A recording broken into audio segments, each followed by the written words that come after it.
Salam sehat, semangat pagi buat seluruh siswa, khususnya kelas 10. Pelajaran kita untuk pagi ini, khusus kelas 10, yaitu topiknya kita ambil dari pengaruh diferensiasi dan stratifikasi sosial.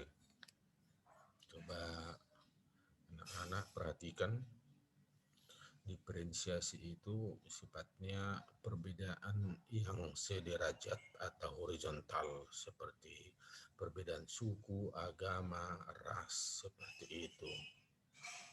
Jadi kalau dia ada berbeda-beda dari suku, dari agama, ras, ada pengaruhnya kepada kehidupan masyarakat.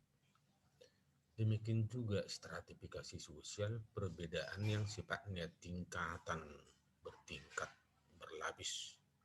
Contoh, karena tingkatan jabatan, karena status sosial, karena kekayaan, maka berpengaruh juga kepada kehidupan masyarakat. Maka pengaruh diferensiasi dan stratifikasi sosial itu sama-sama memiliki pengaruh kepada kehidupan masyarakat. Yang pertama, lihat ini, kesehatan. Bisa kita bayangkan kalau orang sehat bisa berobat ke Penang, ke Singapura, ke Jerman, ke Amerika. Bandingkan dengan kalau dia misalnya orang miskin, kemana-mana dia kira-kira bisa berobat. Mungkin ke dukun kan, klinik, rumah sakit umum yang memakai BPJS, Askes, seperti itu biasanya. Maka akses untuk kesehatan itu dinikmati oleh kelompok-kelompok yang punya stratifikasi sosial yang tinggi. Ya, seperti itu. Kita bisa dipahami sekarang kan? Dibaca ini baik-baik.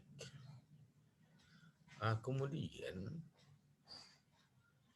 pengaruhnya lagi kalau kita lihat dalam masyarakat,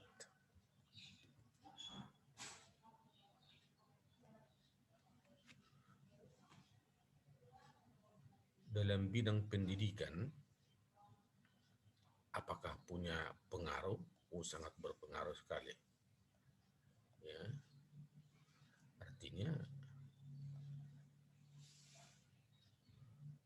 kita lihat misalnya ini foto sekolah kita ini. Siapa yang bersekolah di sini? Siapa yang bersekolah di sini?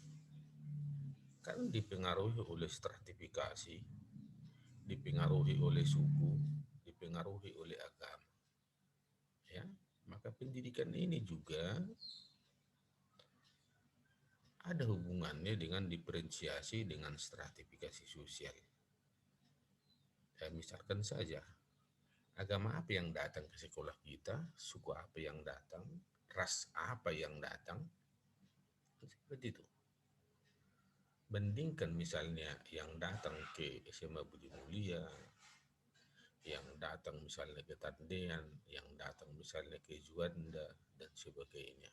Maka sangat berpengaruh diferensiasi dan stratifikasi sosial terhadap bidang pendidikan. Ya, jadi di sini dua-duanya, diferensiasi berpengaruh, stratifikasi berpengaruh, terutama masalah tingkat ekonomi masyarakat. Kemudian untuk harapan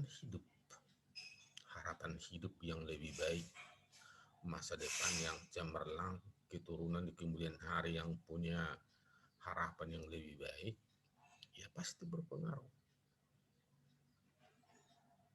Misalkan saja orang-orang Cina di Indonesia yang rasnya, ya katakanlah itu punya ciri fisik yang khas, kemudian jumlahnya sedikit, tapi mereka sudah memiliki ekonomi yang mapan sampai generasi ke generasi berikutnya, rata-rata seperti itu. Maka harapan hidup mereka bagi yang sekarang sudah mapan ekonomi, untuk masa-masa yang akan datang juga akan berpengaruh kehidupan mereka. Jadi boleh dikatakan masih banyak sekarang masyarakat yang masih bertanya, bisakah makan besok? Tapi sebagian masyarakat yang sudah makan di mana kita besok? Nah, kelas-kelas yang paling tinggi bertanya, siapa kita makan besok? Nah, itu tingkatannya.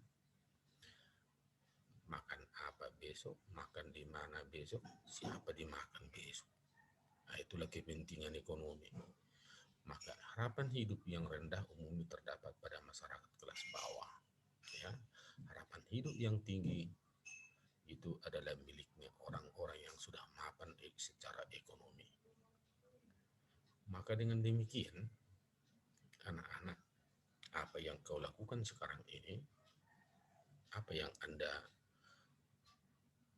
rutinitas sekarang ini adalah bahagian daripada harapan hidupmu di masa yang akan datang.